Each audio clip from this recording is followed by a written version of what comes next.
y'all, welcome back to my kitchen. My name is Brittney and I cook all things gluten-free. Some recipes carry history, tradition, and a whole lot of heart. Shepherd's pie is one of those dishes that has been passed down for generations. But here's the thing, I don't believe recipes are meant to stay frozen in time, and they should evolve with you, your taste, and the ingredients you love most. Today in the kitchen, I'm making shepherd's pie and I'm giving it a little bit of a twist. I've taken the classic rich layers of meat and veggies topped with creamy mashed potatoes and swapped a few things to fit my kitchen and my cravings. It's familiar, but with a personal touch that makes it unique. I'm starting with boiling some potatoes. I'm going to turn these to high heat and get them to boil, and then we'll turn these into mashed potatoes to add to the top of the shepherd's pie.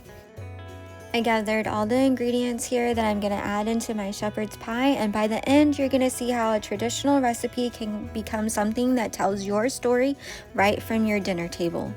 In recipes like this, you can take them and make them your own and to your own taste. I have an iron skillet and I'm adding in some corn on the cob. I've got it turned to high heat and I'm going to let that grill up on the iron skillet so the corn will be easier to get off the cob. Washed up the vegetables and I'm going to go ahead and cut those up. I've got 2 green bell peppers and I'm just dicing that up.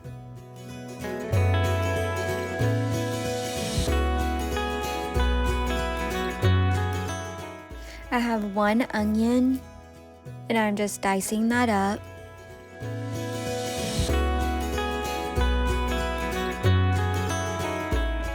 And then I have some fresh cut green beans, and then I'm just going to cut that into some smaller pieces. I just kind of roughly judge how much green beans I have. It might be around 2 cups of green beans.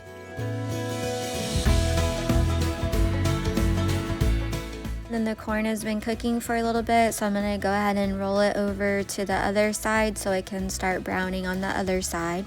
And then I have some carrots. I've peeled those and then I'm just going to dice those up. And then for the carrots, I use about 4 carrots.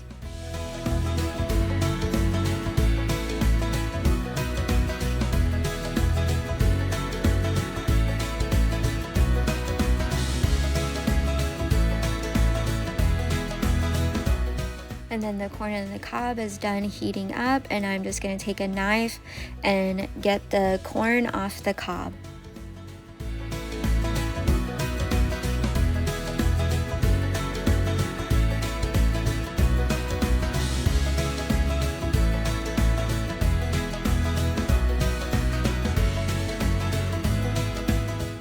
And then lastly, I'm cutting up some celery and just dice that up.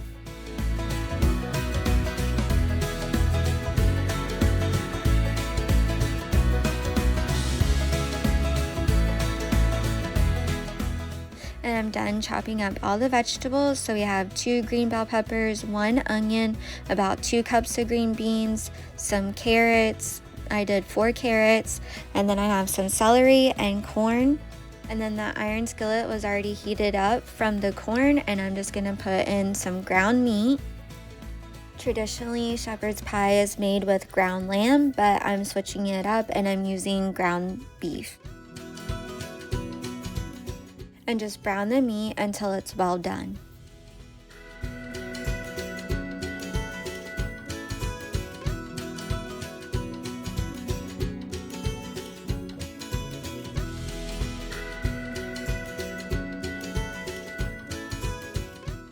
The ground meat is getting close to being well done, so now I'm going to add in the vegetables. Add in the corn,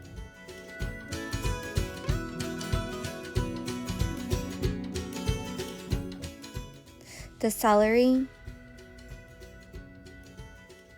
bell peppers, the onions, the green beans,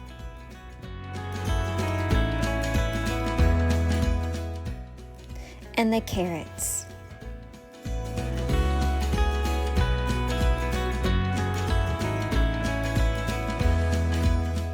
And then mix this all together.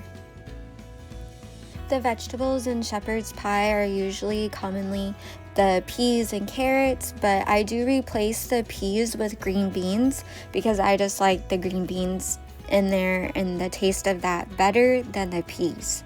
And that's the beauty of cooking. You can make it your own and season it and add the vegetables in the way that you want.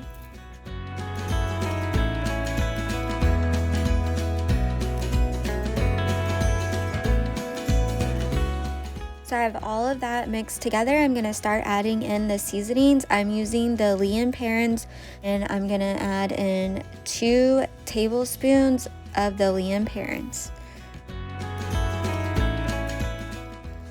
And then I have Allegro, the original marinade, and add 2 tablespoons of the Allegro.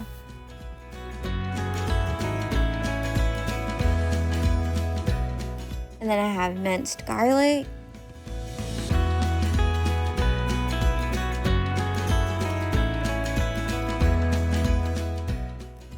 And add in 1 tablespoon of the minced garlic.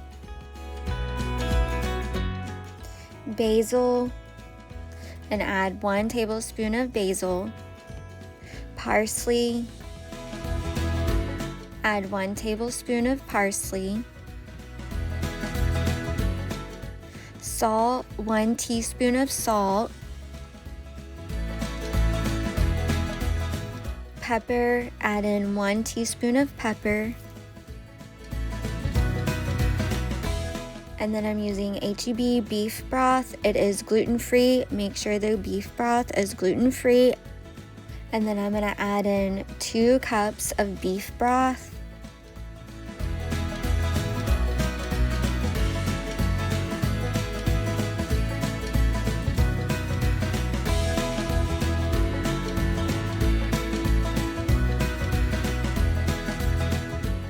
Then I have gluten-free flour. I'm using the Just About gluten-free all-purpose flour, and I'm adding in 4 tablespoons of gluten-free flour.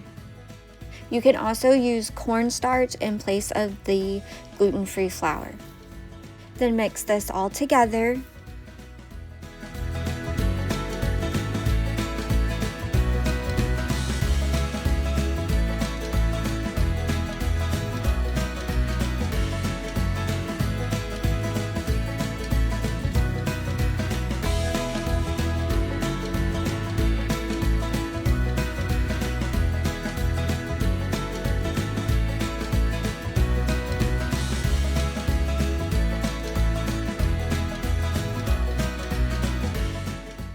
Then lastly, I'm adding in tomato paste, and I'm adding in 4 heaping tablespoons of tomato paste.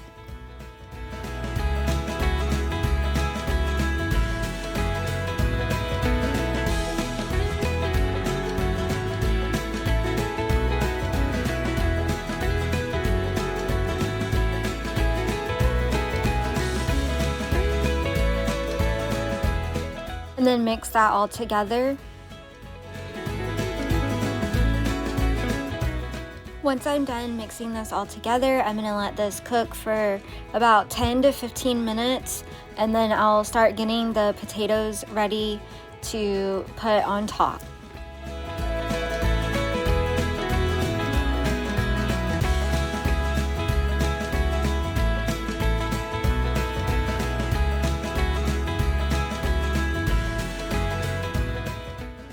The potatoes are tender, so I'm going to go ahead and take those off and drain those and make them into the mashed potatoes. I've got the potatoes drained, and I'm going to add in a heaping spoon of butter and a splash of milk. I like my mashed potatoes smooth, buttery, and creamy, and I like that extra butter in there. And then I'm just going to whip this up with a hand mixer.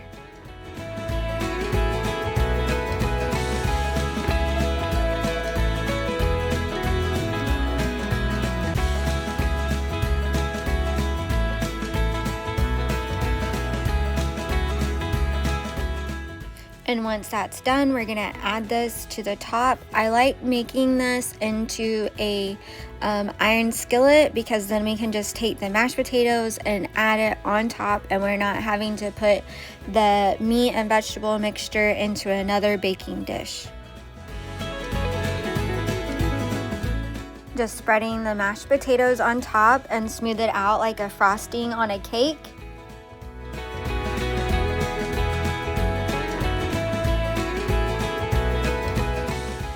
And now it's ready to go into the oven, and we preheated the oven to 350 degrees.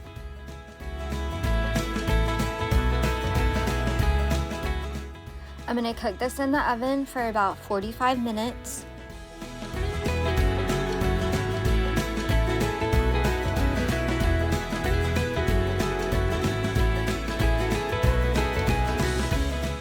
This has been in the oven for about 45 minutes. I'm going to go ahead and take it out.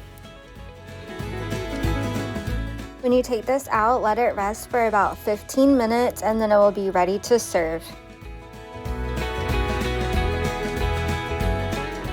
And there it is, it's ready to serve. Shepherd's pie with a twist. Some people also call this cottage pie because you're using the ground meat instead of the lamb. It's a perfect balance of rich, savory, filling, and creamy mashed potatoes baked together into pure comfort. A dish that feels familiar but also personal because you made it in your own way. This is very versatile in adding in your own vegetables and making it to the taste of what you like for you and your family. If you like recipes that mix tradition with creativity that are gluten-free, don't forget to hit the like button and also subscribe to get weekly gluten-free meals. And let me know in the comments, what would your twist on the shepherd's pie be?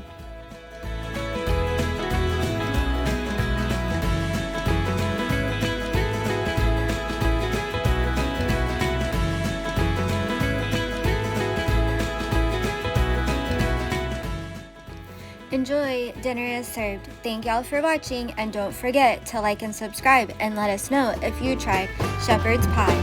We'll see you next time in the kitchen.